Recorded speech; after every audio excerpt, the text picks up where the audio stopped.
Voyons comment déterminer le domaine de définition d'une fonction à partir de son graphique, mais d'abord générique.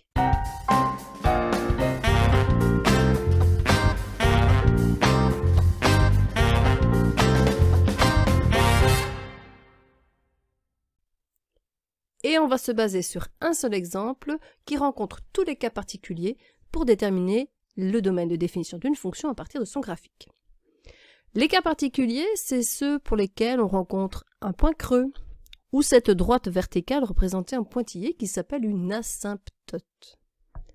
Ce que l'on va faire, c'est scanner le graphique de cette fonction de la gauche vers la droite. Et à chaque fois qu'on rencontre un cas particulier, on se demande est-ce que l'abscisse a bien une image? Parce que le domaine de définition d'une fonction, c'est donner toutes les abscisses qui ont bien une image. On commence, on scanne le graphique et ici, à x égale moins 2, on rencontre un point creux. Mais moins 2 a bien une image qui est moins 5, donc pas vraiment de difficulté. On continue de scanner, on arrive ici en x égale 5 demi, et là on a une asymptote. 5 demi n'a pas d'image. Donc dans le domaine de définition, on devra rejeter 5 demi.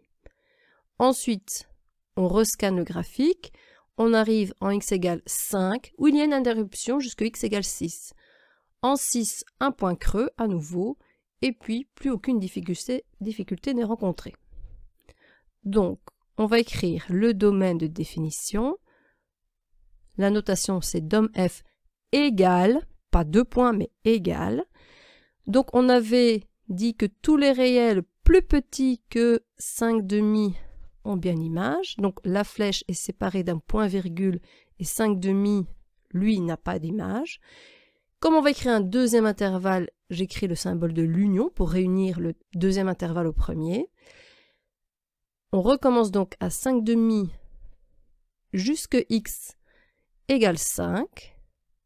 À cet endroit, le crochet est fermé.